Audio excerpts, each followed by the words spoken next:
aujourd'hui, on se retrouve de nouveau pour les rois de France. Ça fait quand même déjà beaucoup de fois qu'on se retrouve sur les rois de France. Mais ne vous inquiétez pas, c'est l'avant-dernier épisode des rois de France.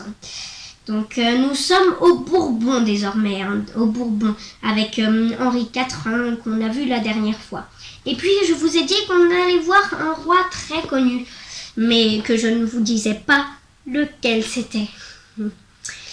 Eh bien, sachez que c'est mon roi préféré et qu'il s'agit de Louis XIV que l'on peut voir juste ici.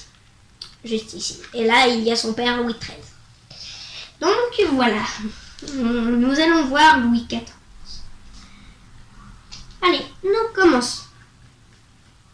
Louis XIII, le Juste, né en 1601, règne de 1610 à 1643. À l'annonce de la naissance du dauphin Louis en 1601, le royaume laisse éclater sa joie. Pareil événement n'était pas arrivé depuis 1544. Les premières années de sa vie sont assez bien connues grâce au journal scrupuleusement tenu par son médecin Jean Héroard. Transparaît le caractère sensible et introverti du futur roi. L'opiniâtre volonté dont il sait faire preuve annonce les coups de majesté à venir. Il est vrai que le dauphin montre déjà une conscience aiguë de la dignité royale et des prérogatives qui lui sont attachées. En attendant, les premières années du règne sont difficiles. Nommée régente à la mort d'Henri IV en 1610, Marie de Médicis exerce le pouvoir sans se soucier du jeune roi, favorisant outrageusement 2 Italiens de sa suite, Marie et femme, les Concini. Bientôt, ceux-ci occupent fort insolemment d'ailleurs la première place au sein du gouvernement royal. Humilié, Louis XIII les fait assassiner en 1617. 7 ans plus tard sonne l'heure de Richelieu, qui entre au conseil du roi. Les 2 hommes partagent le même projet, rabaisser l'orgueil des grands, mettre au pas le parti protestant, qui apparaît comme un État dans l'État, et ruiner la prépondérance espagnole. Si la question protestante est réglée en 1629, les complots ourdis par Gaston d'Orléans, frère du roi, sondent tout le règne. Et en 1643, l'Espagne, avec ses redoutables fantassins, les tercios, marche sur Paris et est toujours menaçante. Nous passons à Louis XIV le Grand, que l'on peut voir juste ici, habillé en rouge, juste ici. On peut voir autour de lui des gens qui s'inclinent, et puis en arrière-plan, on peut voir le château de Versailles. On peut voir le château de Versailles.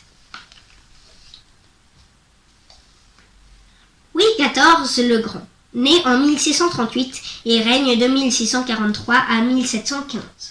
En ce jour de septembre 1638, la Providence donne enfin à Louis XIII et à Anne d'Autriche un héritier. Il s'appelle Louis Dieudonné et a pour parrain le cardinal Mazarin qui le formera. 5 ans plus tard, l'enfant roi monte sur le trône. À l'enfant sacrifié s'ajoute le traumatisme de la Fronde. Dans la nuit du 5 au 6 janvier 1649, il quitte Paris aux mains des parlementaires révoltés. Puis ce sont les princes qui se soulèvent à leur tour. L'année 1653 voit le retour de l'ordre royal. Rarement minorité royale aura été aussi agitée.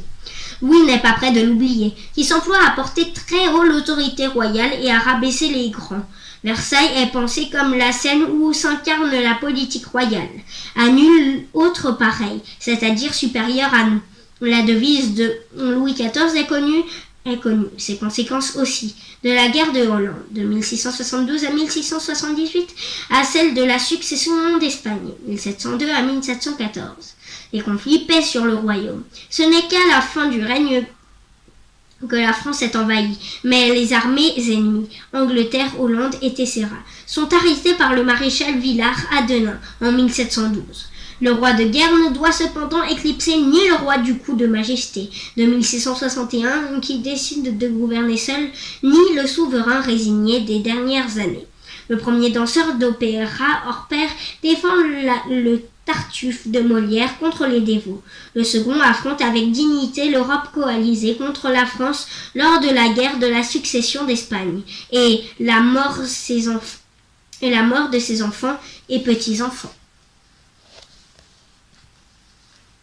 Ok, et bien maintenant, nous allons passer à Louis XV, le bien-aimé.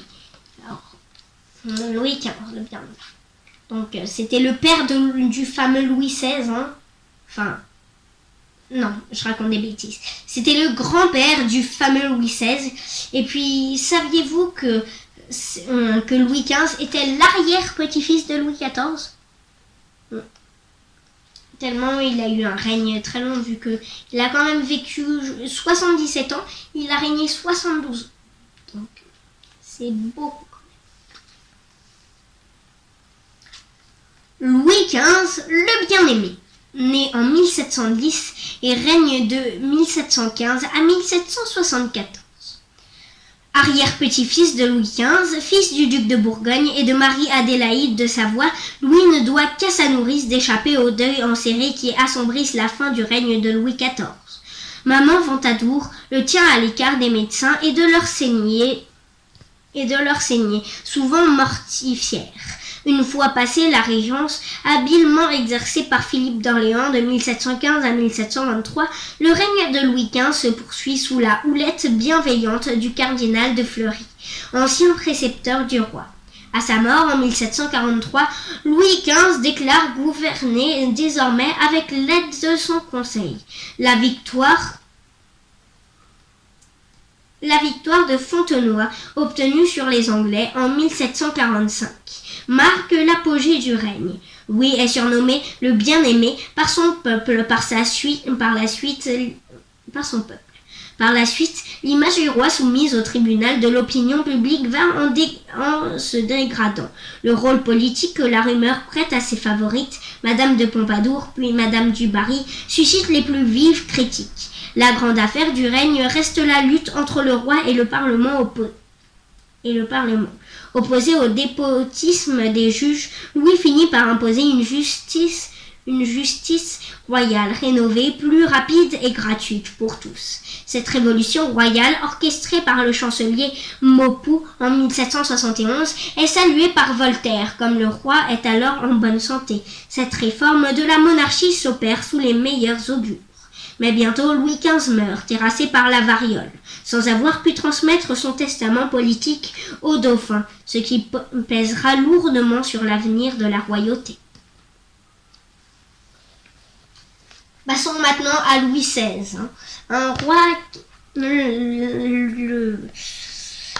roi qui connaîtra la Révolution et puis qui sera guillotiné en 1793.